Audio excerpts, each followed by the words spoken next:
같이 묵도하심으로 6월 둘째 주일 우리 성령 강림 후 세 번째 주일 예배 하나님께 드리겠습니다. 묵도하십니다.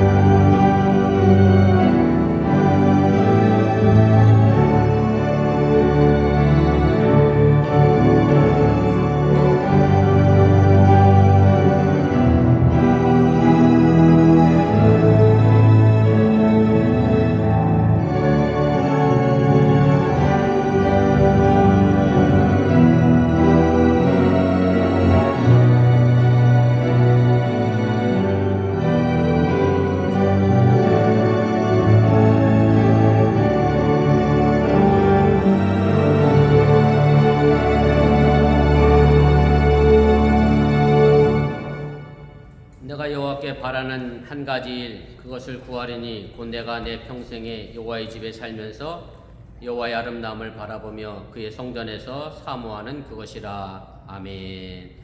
전능하신 아버지 하나님, 오늘 거룩한 주일을 맞이하여 주님 앞에 나와 예배합니다. 이 예배를 통하여 여호와의 집에서 참된 평안과 기쁨을 누리게 하여 주시고, 또한 우리의 이 예배를 통하여 하나님의 영광을 구하며 살아가는 복된 삶이 되도록 인도하여 주시옵소서. 이제 시작하려고 하오니 사탄마귀 본데 틈타지 않게 하시고 오직 주님께서만 영광받아 주시옵소서. 예수님의 이름으로 기도드렸사옵나이다. 아멘.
성시교독 60번 시편 139편을 교독하겠습니다.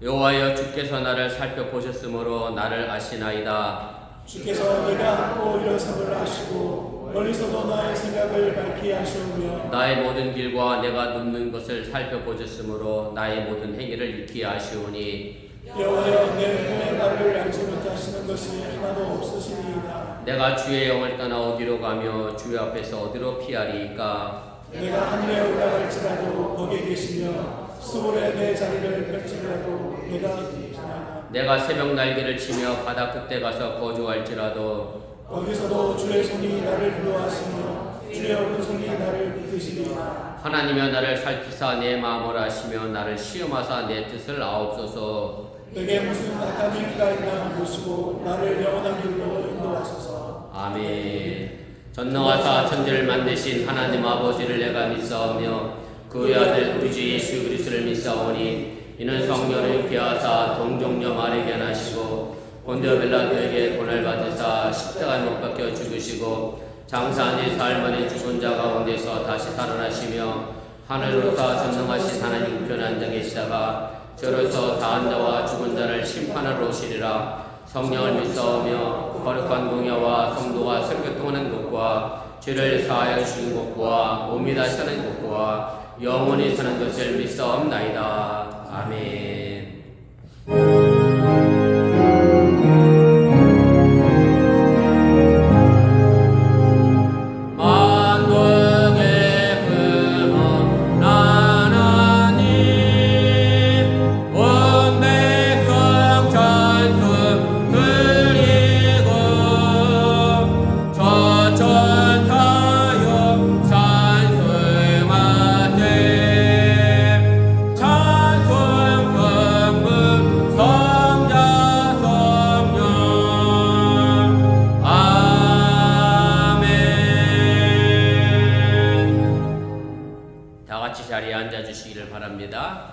이 시간을 위하여 정은실 권사님 우리를 대표하여 기도 인도하시겠습니다.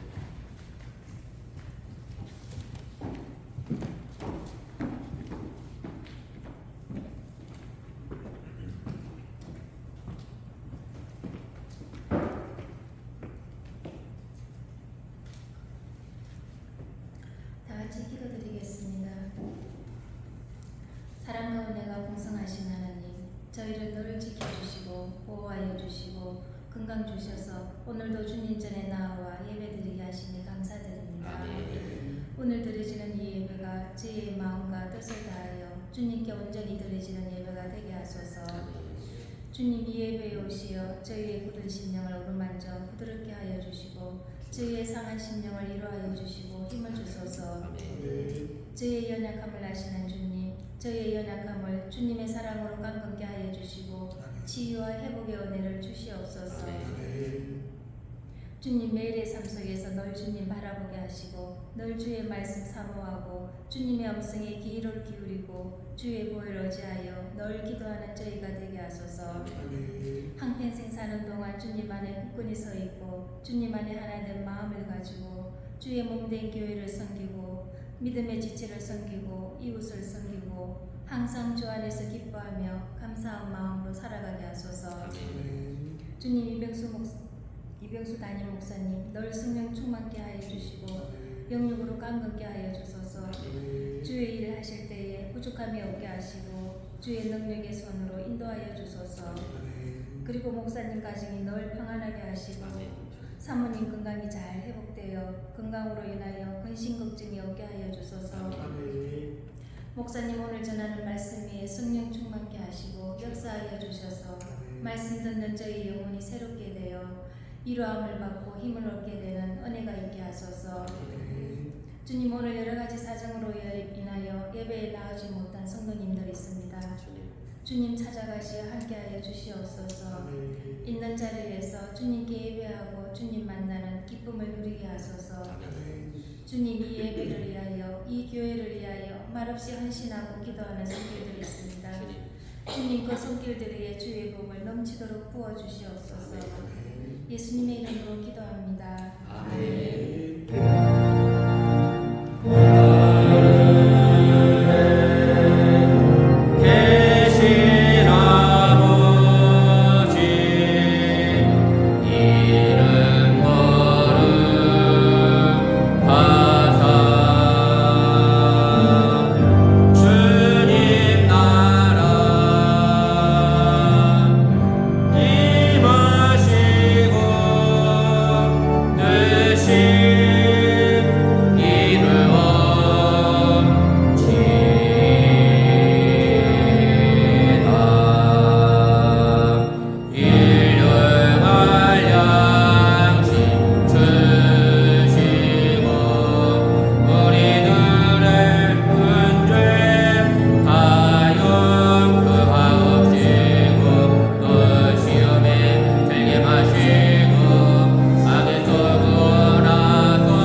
삶을 주관하시고 섭리하시는 좋으신 아버지 하나님, 거룩한 주일을 맞이하여 주 앞에 나와 예배하며 살아가는 주의 백성들이 빈손으로 하지 않고 정성된 귀하님을 드렸습니다. 이 물질이 억지로나 인색함으로 드려진 것이 아니라 하나님을 사랑하는 마음으로 즐겨드린 물질인 줄 믿사오니 이 물질을 또한 온전히 하늘나라에 숨겨지게 도와주시고 살아가는 성들의 삶의 터전 속에 하나님께서 많은 것으로 또한 좋은 것으로 갚아주시고 채워주시옵소서. 11조를 드렸습니다. 하나님 약속하신 것처럼 저들의 창고가 저도 넘쳐나게 도와주시고 감사의 물을 드렸사오니 범사에 감사할 조건이 채워지게 도와주시기 원하며 또한 주일헌금을 드렸사오니 손길 닿는 곳에 하나님의 영광과 그리스도의 향기만이 나타나도록 함께하여 주시옵소서. 지금 시간에도 예배드리는 우리 주일학교와 우리 유스들을 기억하여 주시고 어린 시절부터 믿음 안에서 잘 성장하게 도와주시고 긴 여름방학 또한 유익하고 아름답게 보내 새학년 새학기에 더 크게 몸과 마음과 영혼이 성장해 나가도록 함께하여 주시옵소서. 오늘 시간에 함께하지 못한 이들 많이 있습니다. 어떤 형편의 저와의 시간에 함께했는지 못하지만 저들의 삶의 길들이 어느 곳에 있든지 간에 이 거룩한 은혜 자리를 이루어보지 않은 믿음의 성숙함도 더하여 주시옵소서. 이 모든 말씀 예수님의 이름으로 축복하며 기도드렸사옵나이다. 아멘. 감사합니다. 자리에 앉아주시기를 바랍니다. 우리 교회 소식 전합니다. 앞에 화면과 주보 보시고 차가 없도록 해주시면 고맙겠습니다. 주일 성도 신앙의 기본인 것 기억하시고 오늘 함께하지 못한 분들을 위해서 기도해 주시고 또 여러분들 어느 곳에 계시든지 간에 주일 거룩하게 또한 잘 지킬 수 있기를 바랍니다. 광고 드렸던 것처럼 점심 식사 후에 우리 선교에 올려 있습니다. 기억하시고 우리 참석해 주시면 고맙겠고요.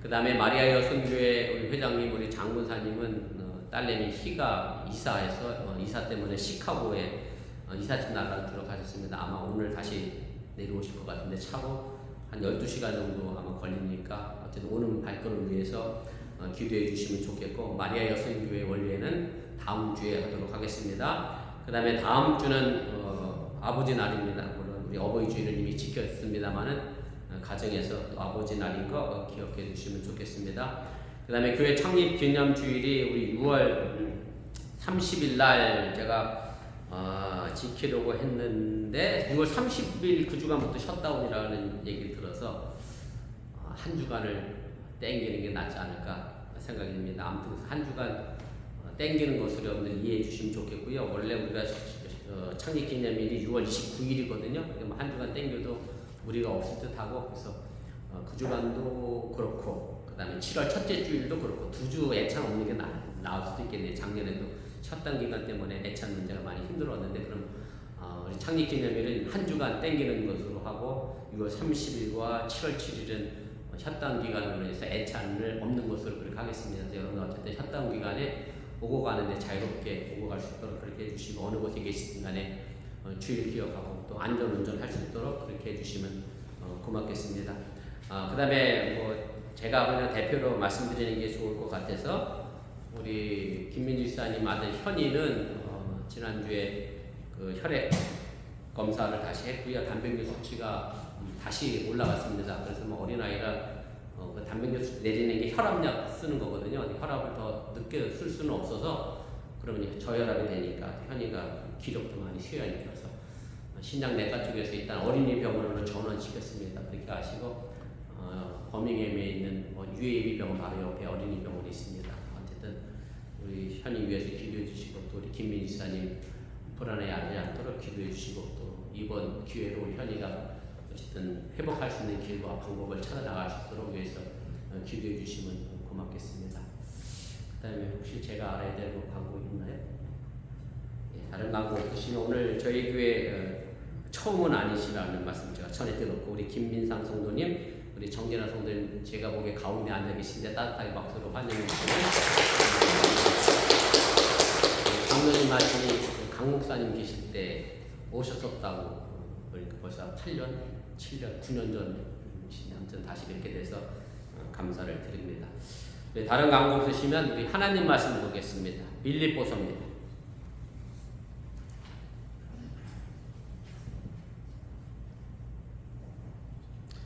하나님 말씀 빌립보서 1장입니다. 우리 12절 말씀부터 18절까지 말씀입니다. 한 절씩 우리 교도하시고 18절은 우리 함께 읽겠고요. 오늘 사도 바울이 오늘 무슨 말씀을 우리에게 전하고자 하는지 그 의미를 여러분들이 자세히 좀 살펴보시고 하나님의 음성을 듣는 귀한 시간 주시기를 바랍니다.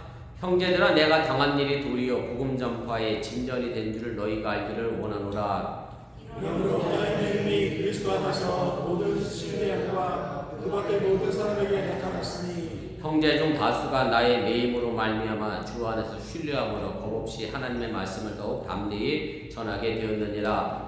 어떤 이들은 투기와 분쟁으로 어떤 이들은 착한 뜻으로 그리스도를 전파하다니 이들은 내가 복음을 변증하기 위하여 세우심을 받은 줄 알고 사랑으로 하나 이들은 나의 매임에 괴로움을 더하게 할 줄로 생각하여 순수하지 못하게 다툼으로 그리스도를 전파하느니라. 그러면 무엇이냐? 거칠애로 하나 참으로 하나 무슨 방도로 하든지 전파되는 것은 그리스도니 이로써 나는 기뻐하고 또한 기뻐하리라. 아멘.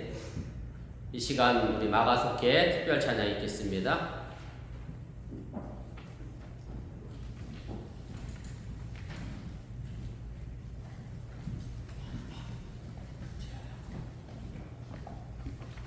네, 그러네. 동영상 설치가 오늘 안 돼 있네.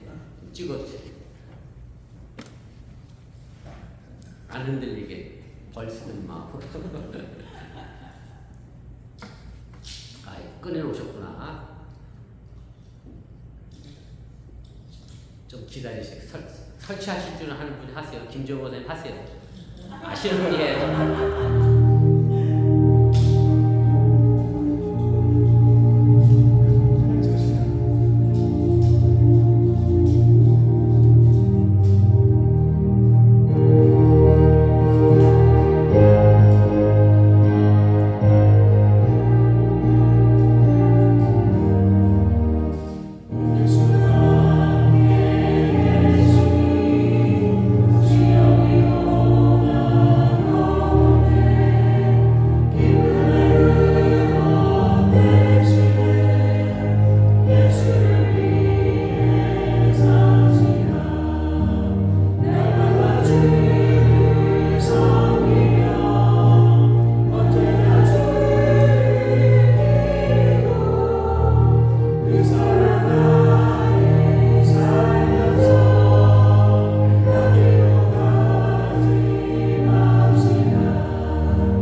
귀한 찬양에 진심으로 감사를 드립니다.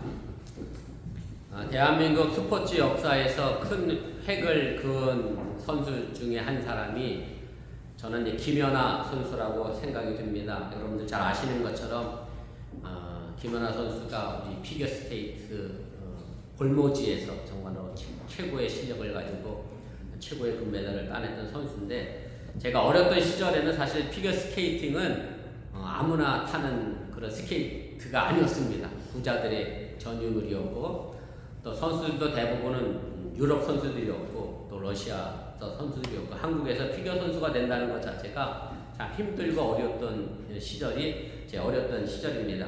뭐 이것은 피겨뿐만 아니라 거의 모든 동계 스포츠가 그랬습니다. 한국의 겨울이 고작 3개월 뿐이라 눈과 얼음을 1년 내내 만들어서 훈련을 할 수 없는 그런 뭐 나라이다 보니 그만한 기술과 그만한 돈이 필요했기 때문에 어려웠다는 그런 말씀입니다. 제가 의정부 고등학교를 졸업했는데요. 요즘 의정부 고등학교 제가 다닐 때만 해도 고등학교 평준화가 안 돼서 나름 한강 이북에서는 최고의 명문이라고 우리 집사람이 아는데 여러분도 잘 모를 수도. 한강 북쪽으로 그렇게 좋은 고등학교가 없어서 남쪽으로만 하죠. 제가 의정부 고등학교를 졸업했는데 나름 공부를 잘한다고 했던 학교인데 요즘은 의정부 고등학교가 또 다른 걸로 유명해졌어요. 1년에 한 번씩 가끔 뉴스에 나와요. 졸업 앨범을 하도 특이하게 이상하게 사진 찍는 거로 뉴스에 나오는데 제가 고등학교 다닐 때 저희 고등학교에도 빙상부가 있었습니다. 저희 고등학교에 그 옛날에 그럼 그 빙상부들이 그럼 어떻게 연습을 했는지 저는 아직도 기억이 나요. 우리 학교가 뭐 그렇다고 빙상장을 갖고 있었던 학교도 아니에요. 그럼 어디서 연습을 했겠어요? 제가 표준어는 뭐 잘 모르겠는데 옛날에 그 세면하고 돌 섞어서 이렇게 가른 바닥 있잖아요. 그 전문용어로 도끼다시라고 했었는데 일본 말로. 요즘 전문 용어는 뭔지 모르겠네. 한국말로 순화하면 그 바닥이 뭐야? 일본말 아니에요? 맞아, 일본말. 그 도끼다시라고 그랬어요. 요즘도 그 집 질 때 보면 딱 큰 걸로 이렇게 바닥 갈더만요. 그거 돌하고 세면으로 해서 갈면 그 바닥이 미끄럽잖아요. 그래서 그 친구들이 우리 때는 일렬로 학교가 돼 있었잖아요. 복도가 굉장히 길잖아요. 그래서 복도 그 사이를 이쪽으로 한번 밀었다가 이쪽으로 한번 밀었다가 그 바닥에서 실루화 신고 스케이트 폼 연습을 했던 기억이 있어요. 그렇게 훈련했던 후배 중에 동계올림픽에서 메달을 딴 제 후배도 있습니다. 참 어려운 상황에서 우리 동계 스포츠를 했던 그런 기억들이 있습니다. 김연아 선수가 20살에 2010년 밴쿠버 올림픽에서 아마 최고의 성적으로 자신의 신기록을 세우면서 금메달을 땄습니다. 경기가 끝난 다음에 인터뷰하면서 금메달을 따게 된 가장 큰 원동력이 뭐냐라고 하는 기자의 질문에 김연아 선수가 이렇게 대답을 했습니다. 저는 저 자신을 믿었습니다. 라는 대답을 했습니다. 그리고 가장 힘들었을 때가 언제였냐는 기자의 질문에 대해서 김연아 선수는 이렇게 대답을 합니다. 특별히 힘든 날이 기억나지 않았습니다. 그리고 나서 점점점 뭐라고 얘기했느냐면 사실 힘들지 않은 날이 한 날도 없었습니다. 훈련하는 동안 참 고생스럽고 어려웠음을 이야기하면서 눈시를 적셨습니다. 그리고 나서 마지막에 이렇게 인터뷰를 마무리합니다. 그러기에 오늘의 내가 이 자리에 있는 것 같습니다. 라고 인터뷰를 마무리했습니다. 20살 나이에 이런 말을 하기가 참 쉽지가 않습니다. 제가 거의 50년 넘게 산 인생을 살아온 사람이 할 법한 말을 어린 김연아 선수가 했는데 김연아 선수나 그 가족 모두가 사실 연습할 곳을 찾기 위해서 엄청난 돈을 사용했다는 것을 이미 잘 알고 있고 제가 아는 대로는 집도 다 팔고 해서 우리 김연아 선수를 서포트했던 것으로 기억이 합니다만 아무튼 김연아 선수가 금메달을 따기까지 참 어려움이 많았다는 것을 분명하게 보여주는 그런 인터뷰 내용이었습니다.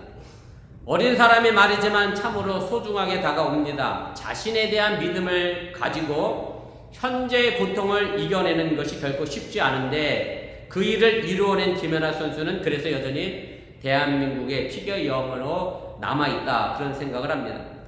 여러분들은 김연아 선수가 말한 나 자신을 믿는다라는 말이 어떤 느낌으로 다가오는지 모르겠습니다만은 아마 대부분의 사람들은 이렇게 오해할 수도 있을 겁니다. 참 어린 나이에 교만하다라고 생각할 수도 있을 겁니다. 그러나 이 말은 교만이 아니라 자신을 믿기 때문에 다른 것에 대하여 핑계대지 않는다는 그런 말입니다. 다시 말씀드리면 날씨가 어떻고 환경이 어떻고 경기장이 없고 연습장이 없고 이런 다른 것으로 불평하지 않고 그저 내게 주어진 일에 내 자신을 믿게 내가 묵묵히 해왔기 때문에 자신이 금메달을 땄다라는 인터뷰의 내용이었다는 말씀입니다. 한국 사람들처럼 남의 시선을 신경 쓰는 민족도 없긴 한데 남이 뭐라 하든 말하든 내가 내 길을 가고 내 신앙을 지키고 나의 세계를 만들어가는 그 무엇보다도 내 자신의 소중함을 알아야 합니다.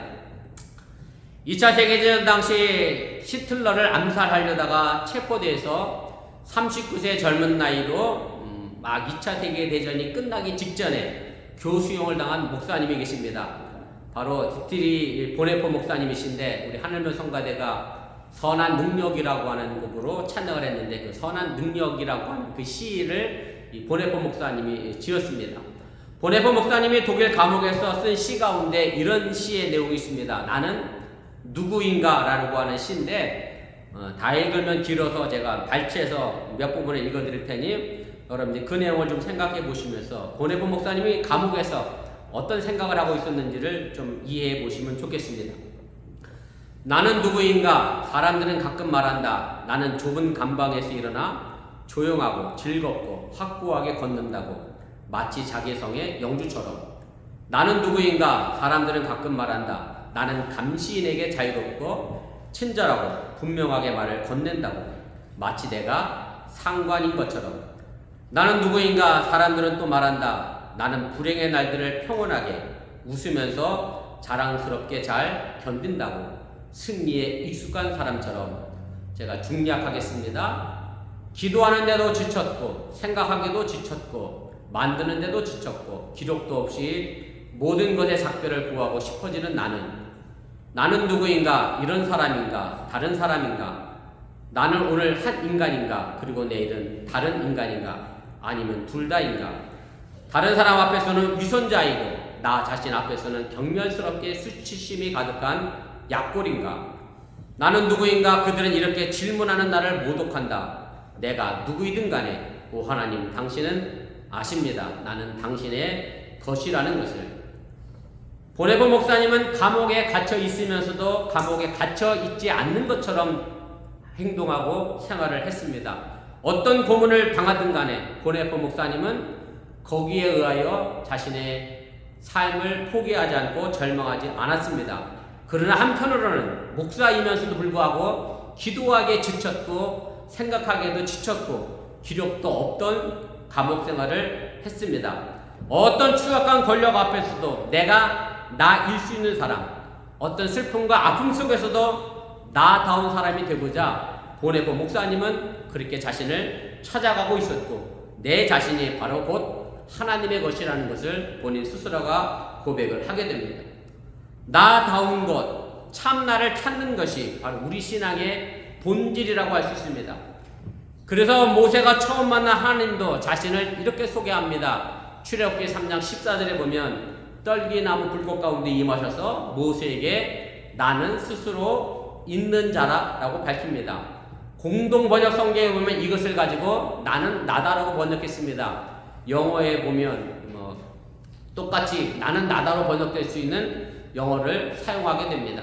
지금 우리가 수요일에 요한복음을 공부하고 있는데 여기서도 예수님이 나는 땡땡이다 라는 명제를 무려 7개를 얘기합니다. 이런 식입니다. 나는 선한 목자다. 나는 양의 문이다. 나는 세상의 빛이다. 나는 생명의 떡이다. 이런 식의 7개의 명제를 남기는데 여기서 나는 뭐뭇이다 라는 것은 헬라어로 에고 에이미인데 이 말은 나는 스스로 있는 자라고 하는 히브리어를 헬라어로 번역한 것이 에고 에이미입니다. 오늘 우리가 함께 읽은 본문 말씀은 보네포 목사님처럼 사도 바울이 로마 감옥에 갇혀 있을 때에 빌립보 교인들에게 보낸 편지의 서론입니다. 사도 바울은 감옥에 갇히면서 자유를 빼앗겼습니다. 무엇보다도 복음을 전파하고자 하는 열망이 그의 삶을 가로막았습니다. 목숨을 걸고 전도여행을 다녔던 사도 바울 입장에서 보면 감옥에 갇힘으로 해서 복음 전하는 길이 막혔기 때문에 상당히 고통스럽고 어려운 시간을 보낼 수밖에 없었을 겁니다. 그런데 보면 12절에 보면 이런 우리의 일반적인 생각을 뛰어넘는 놀라운 깨달음의 말씀을 우리에게 전해주고 있습니다. 형제들아 내가 당한 일이 도리어 복음 전파의 진전이 된 줄 너희가 알기를 원하노라. 여기서 사도 바울이 당한 일이라고 하는 것은 바로 감옥에 갇힌 일을 말합니다. 감옥에 갇힌 일이 오히려 복음을 전하게 되는 결정적인 계기가 되었다라고 사도 바울은 고백을 하게 됩니다. 사실 생각해보면 감옥에 갇혀있는 상황에서 복음 전파의 진전이 있었다라고 하는 이 말은 이해가 되지 않습니다. 사도 바울은 다른 모든 사람들처럼 감옥에 갇히기를 원하지 않았습니다. 감옥에 갇히게 되면 복음을 전할 수 없기 때문에 그렇습니다. 그래서 그는 자유롭게 어느 곳에서든지 복음을 전하고 싶었습니다. 사도행전 24장부터 27장에 있는 말씀의 내용을 읽어보면 바울이 감옥에 가지 않으려고 무던히 애를 썼던 내용이 거기에 기록되어 있음을 우리가 알게 됩니다. 그런데 왜 사도 바울이 감옥에 갇혀있게 된 것인지에 대하여 성경은 정확하게 우리에게 그 정황을 알려주지는 않습니다. 사도행전에 보면 바울이 데살로니가 있을 때 유대인들에 의하여 천하를 어지럽게 하는 자다라는 내용으로 고발당하고 있는 것이 기록되어 있는 것이 전부입니다. 제가 사도행전 17장 6절 말씀인데 읽어드릴게요. 야손과 및 형제들을 끌고 사도들과 같이 똑같이 복음 전하는 사람들이었죠. 읍장들 앞에 가서 소리질러 이르되 천하를 어지럽게 하던 이 사람들이 여기도 이름에 사도 바울이 복음을 전하면서 예수님 때문에 천하를 어지럽게 하는 요즘 말로 하면 어쨌든 세상을 어지럽게 하는 그런 허황된 말을 전하고 다니는 그런 사람으로 이제 고소를 당하게 됩니다. 결국 사도 바울은 가이사라 빌립보에 가서 재판도 없이 2년 동안 감옥에 갇혀 있게 됐습니다. 그런데 바울은 로마의 시민권을 가졌기에 로마에 가면 쉽게 풀려나리라 생각하여 자신이 로마에 가서 재판을 받고 싶겠다라고 청하여 사도 바울이 빌립보에서 로마로 이송이 되게 됩니다. 로마로 가는 길은 평탄치 않습니다. 여러분들 아시는 것처럼 사도행전에 보면 바울이 탄 배에 죄수를 호송하는 배였죠. 276명이 타고 로마를 향해 항해합니다. 거기는 죄수만 있는 것이 아니라 로마 군인의 장교도 있었고 선장도 있었고 배주인 선주도 있었고 그리고 여러 사람들이 함께 타고 로마로 갔습니다. 이렇게 가고 있는데 미앙이라는 곳에 머물렀다가 베닉스라는 곳에서 겨울을 나기로 하고 계속 항해하는 중에 그만 큰 태풍을 만나게 됩니다. 배가 파손되려고 하자 군인들도 죄수들도 다 짐을 버리고 가까운 섬으로 헤엄쳐서 겨우 목숨만을 건지게 됩니다. 그리고 그 섬에서 무려 3개월 동안 겨울을 나고 난 다음에 고생 끝에 드디어 로마에 도착을 하게 됩니다. 그리고 약 3년쯤 지난 시점에서 빌립보 교인들에게 편지를 보냈는데 그것이 바로 오늘 우리가 읽은 본문의 말씀입니다. 그러니까 사도 바울은 빌립보에서 2년간 감옥에 갇혀 있었고 로마에서 3년간 갇혀 있었고 총 5년 동안 복음을 전하지 못하고 감옥에 갇혀 있는 그런 꼼짝도 해볼 수 없는 그런 신세에 놓이게 됐다라고 하는 얘기입니다. 그런데 어떻게 복음의 진전이 이루어졌다라고 말했는지 이해가 되지 않습니다. 그러나 그 다음 절인 13절 14절에 보면 사도 바울은 이 부분에 대하여 이런 대답을 우리에게 주고 있습니다. 함께 읽어보겠습니다. 이러므로 나의 매임이 그리스도 안에서 모든 시대 안과 그 밖의 모든 사람에게 나타났으니 형제중 다수가 나의 매임으로 말미암아 주 안에서 신뢰함으로 겁없이 하나님의 말씀을 더욱 담대히 전하게 되었느니라. 여기서 시대란 황제와 함께 있는 왕궁의 모든 사람들을 가르칩니다. 왕족들 그리고 왕을 호위하는 병사들을 지칭합니다. 굉장히 높은 사람들이었고 로마의 권력을 가지고 있던 사람들이었습니다. 바울이 3년 동안 재판을 받으면서 재판관들을 만났을 텐데 뭘 변호했겠습니까? 자신은 이렇게 예수를 전하다가 감옥에 갇혔다라는 것을 변호하다 보니 그는 자연스럽게 재판관들에게도 예수의 복음을 전했을 겁니다. 그래서 복음은 오히려 로마의 고위직들, 귀족들에게 이 사건으로 인하여 전파되게 됩니다. 더욱이 죄수의 몸으로 항해하면서 태풍을 만난 사람들을 잘 인도했던 바울이었기 때문에 아마 로마 장교나 선장이나 선주도 바울을 존경하게 됐을 겁니다. 당연히 로마에 도착했을 때 바울에 대해서 왕족들이나 귀족들에게 아마 권력 있는 사람들에게 바울에 대하여 좋은 말을 해주었을 것이다 라고 짐작을 해보게 됩니다. 바울이 죽은 지 300년이 채 안 돼서 로마는 기독교를 국교로 받아들이게 됩니다. 그 이유 중에 하나가 바로 사도 바울의 이런 복음의 헌신이 있었기 때문에 가능했다고 해도 틀리지가 않습니다.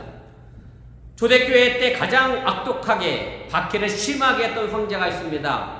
도미티아누스 황제인데요. 성경에는 도미티안 황제라고 되어 있습니다. 그 황제의 어머니와 딸이 이미 세례를 받고 그리스도인이 되게 됩니다.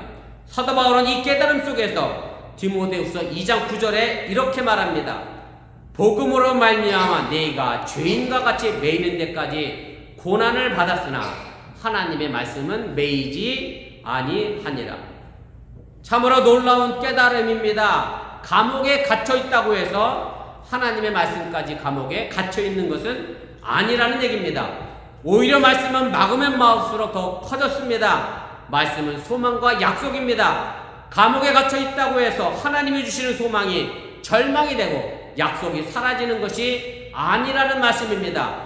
어떤 창살도 어떤 환경도 하나님의 소망과 약속은 가두지 못한다는 얘기입니다. 주님께서 주시는 소망과 약속을 막는 것은 창살이 아니라 우리 자신이라는 것을 여러분들이 깨달으시기를 바랍니다. 문제는 우리 자신입니다. 우리의 삶의 형편이 어디에 갇혀 있는지가 중요하다라고 하는 얘기입니다. 오늘부터 유스 친구들도 주일학 예배 때 기도를 시켰는데 오늘 하람이가 제일 큰 형이라 하람이가 제일 먼저 기도를 했습니다. 하람이가 오늘 기도 시간에 뉴스가 돼서 이제 대학 진로도 정해야 되고 뭐 전공도 정해야 되고 어디로 가야 할지 쭉 썼어. 하람이한테 그렇게 물어봤어요. 뉴스한테. 하람이가 어봉고등학교를 졸업해서 대학을 못 갈까? 그랬더니 애들이 뭐라 그러겠어요? 그건 아니죠. 그럼 왜 못 갈까? 제가 공부를 안 했어요. 예, 고등학교가 문제가 아닙니다. 뭐죠? 공부를 안 하는 사람이 문제지. 그랬더니 또 누가 그래? 머리가 나빠서 대학을 못 간다 했어. 머리가 나쁜 것도 사실은 아닙니다. 뭐가 문제냐면 자기가 공부도 안 해보고 뭐가 나쁘다고 생각하죠? 나는 머리가 나쁘다고 생각하는데다.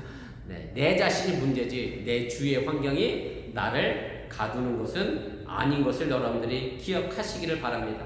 여러분들의 삶의 현실이 결코 녹록하지는 않습니다. 먹고 사는 문제를 해결하고 자녀를 키우고 직장 생활하는 것이 결코 쉽지는 않다는 그런 말씀입니다. 그렇다고 해서 여러분들의 마음까지 힘들어하지 마시기를 바랍니다. 우리의 마음은 달라야 합니다. 하나님의 나를 이 땅에 보내시고 우리 이 땅에서 하나님의 일을 하고 있는 것을 잊지 마시기를 바랍니다. 하나님이 시켜서 먹고 사는 일을 하는 것이고 하나님이 내게 맡겨주신 자녀를 내가 양육하는 것이고 하나님이 내게 직장을 주셔서 내가 하나님의 일을 직장에서 하고 있다고 하는 사실을 여러분들이 꼭 기억하시기를 바랍니다. 우리는 이 땅에서 내 삶의 현장에서 하나님이 바라시는 뜻을 생각하고 하나님이 바라시는 일을 해나가고 있음을 믿으시기를 바랍니다. 그냥 돈 버는 일 자체가 목적이라고 하면 우리는 결코 하나님의 일을 할 수가 없다는 그런 말씀입니다. 마가복음 1장 17절 말씀 보면 우리에게 하나님이 원하시는 뜻과 사명이 있음을 알게 됩니다. 예수님이 어부인 제자들을 부르실 때 하신 말씀입니다. 나를 따라오라 내가 너희로 사람을 낚는 어부가 되게 하리라. 예수님의 초점은 사람입니다. 돈이 아니었습니다. 사람을 중심에 두셨다는 말씀입니다. 여러분들이 직장생활하고 가정생활 속에서 사람을 얻었다고 하면 그것이 바로 성공입니다. 제가 언젠가 말씀을 들었는데 장사는 물건을 파는 것이 아니라 믿음을 파는 겁니다. 우리 최경민 이사님이 식당을 하시지만 식당은 음식을 파는 곳이 아닙니다. 믿음을 파는 것입니다. 식당이 아무리 맛있어도 식당을 찾아가는 손님이 식당 주인을 못 믿으면 그 식당은 죽어도 안 갑니다. 식당은 믿음을 파는 겁니다. 물건도 마찬가지입니다. 물건도 내가 물건을 파는 게 아니라 사실은 믿음을 파는 겁니다. 우리가 사람의 마음을 잡을 수 있다면 그 사람은 성공한 사람입니다. 내가 그 누군가에 저 사람은 거짓말쟁이야, 저 사람은 못 믿을 사람이야 라고 평가를 받았다고 하면 우리는 실패한 사람이라고 해도 틀리지 않다라고 하는 얘기입니다. 사람을 얻을 수 있는 사람이 성공한 사람이고 그의 필요에 따라 하나님은 우리에게 물질도 넉넉하게 풍성하게 주신다고 하는 사실을 믿으시기를 바랍니다. 문제는 주변 환경이 아니라 바로 내 자신입니다.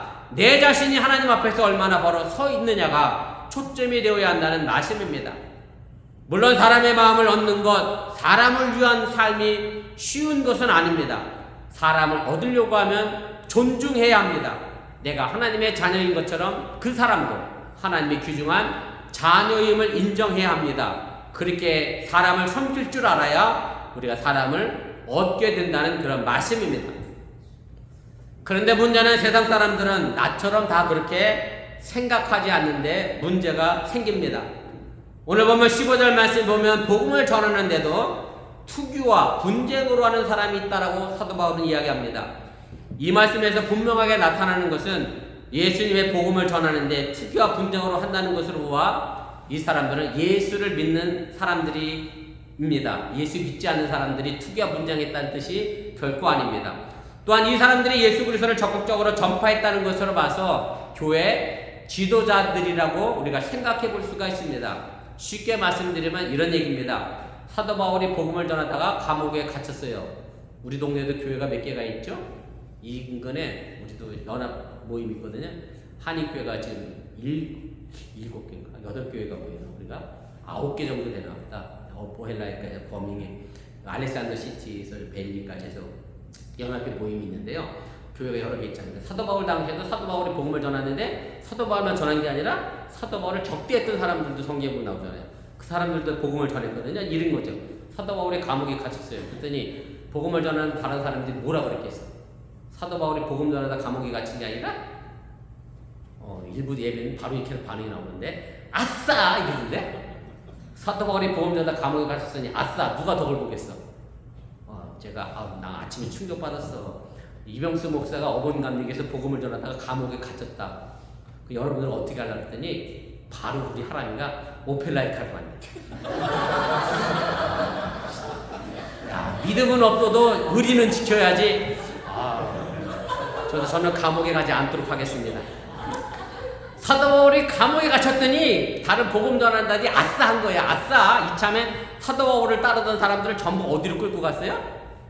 자기네 교회를 끌고 간 거예요. 막 데리고 간 거예요. 그래서 사도 바울을 복음 전하는 사람의 나이벌로 생각하니까 거기에 뭐가 나왔어? 투기와 분쟁으로 복음을 전했다라고 사도 바울은 이야기를 하게 됩니다. 그런데 사도 바울은 같은 방식으로 그 사람들을 대하지 않았습니다. 말 그대로 이에는 이, 눈에는 눈으로 갚지 않았다는 그런 말씀입니다. 사도 바울은 예수님을 사도로서 아주 크게, 아주 넓게, 그리고 아주 깊게 이 세상을 바라보게 됩니다. 그래서 본문 18절에 사도 바울은 이렇게 이야기를 하게 됩니다. 그러면 무엇이냐?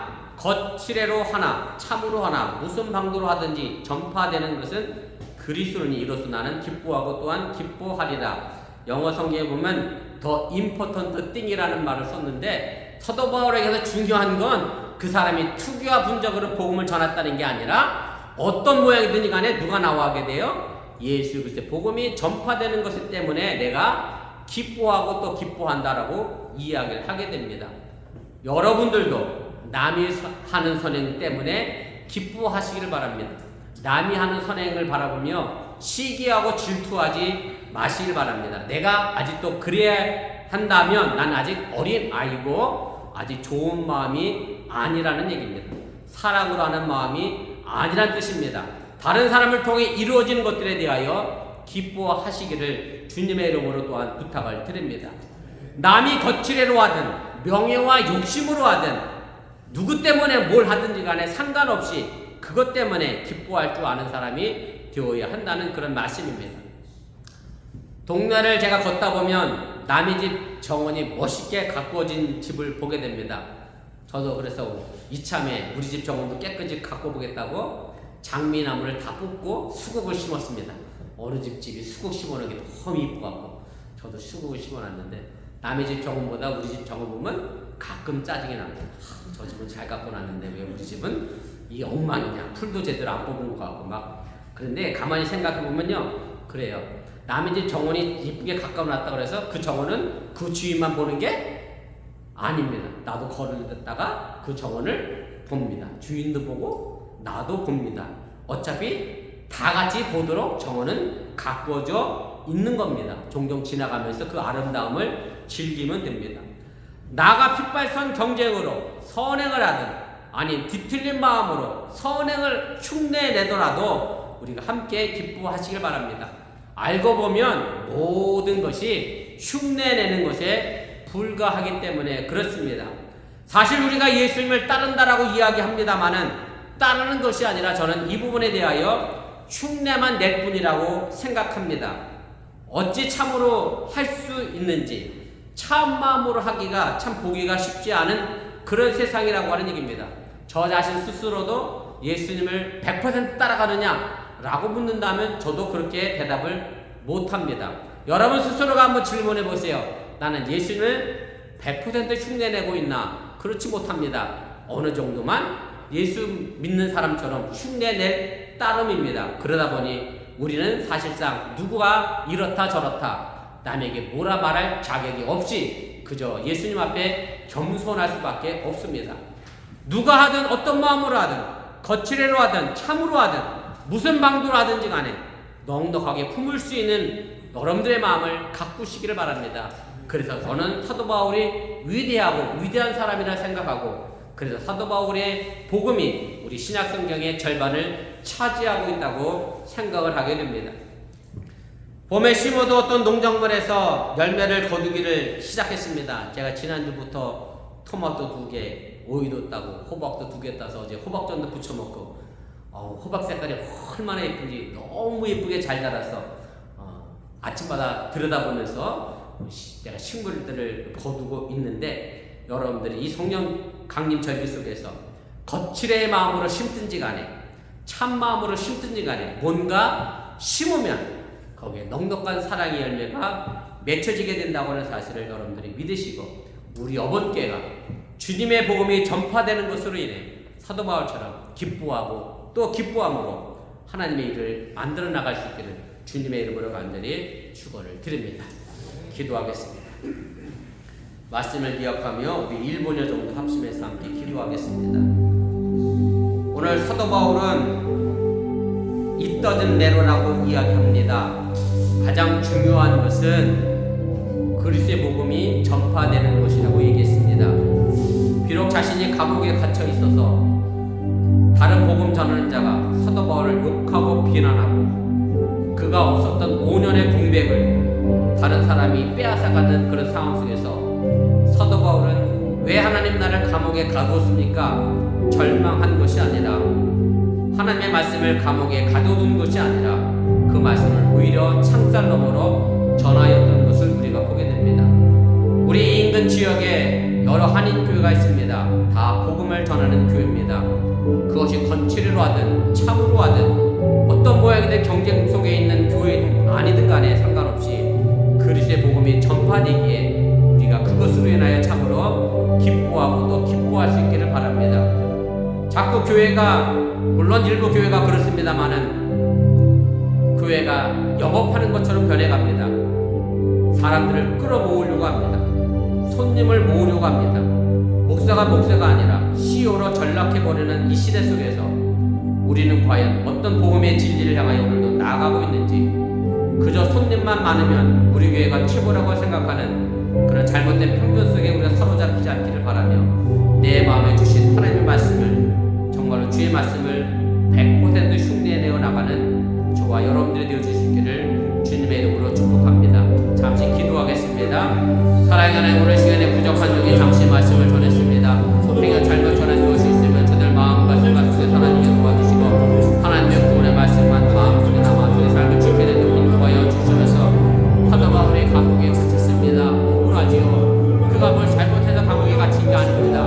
그저 단순히 예수의 복음을 전하다가 감옥에 갇혔는데 그것으로 인하여 사도 바울을 포기하고 분쟁하는 사람들은 사도 바울을 비난하고 욕했습니다. 그러나 사도 바울은 오히려 그 감옥에 갇혀서 로마의 귀족에게 왕족에게 재판관들에게 고위 관리들에게 복음을 전하여 로마가 기독교를 국교를 정하는 데 큰 일조를 하는 놀라운 역사를 만들어내게 됐음을 우리가 압니다. 우리 어머니가 비록 숫자가 적습니다. 다른 교회에 비하여 건물도 없습니다. 여러 가지 환경과 여건이 불편합니다.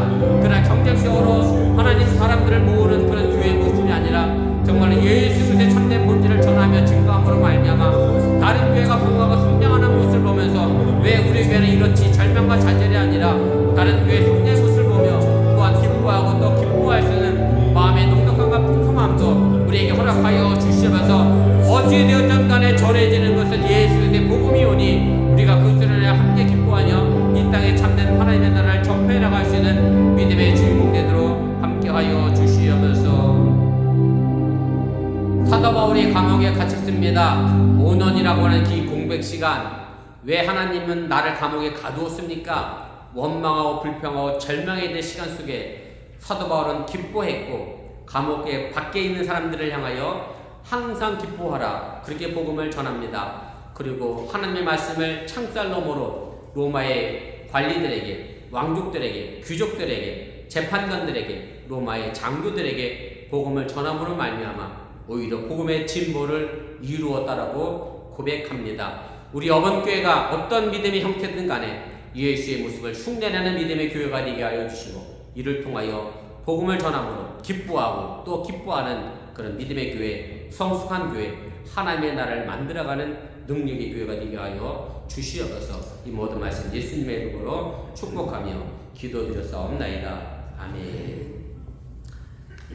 우리 다같이 일어나셔서 찬송가 310장 찬송하시고 축도로 축복성으로 예배 마치겠습니다.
부활하셔서 우리에게 생명이 되신 예수님 은혜와 독생자 예수를 아낌없이 보내신 하나님의 놀라우신 사랑과 성령님의 교통하시고 감동감하심의 역사가 어떤 모양이든 그리스도의 복음이 전파되는 것으로 인하여 기뻐하고 또 기뻐하는 우리 어번교회 위에 이제부터 영원토록 함께 하시기를 간절히 축원하옵나이다. 아멘.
주간도 승리하시길 바랍니다.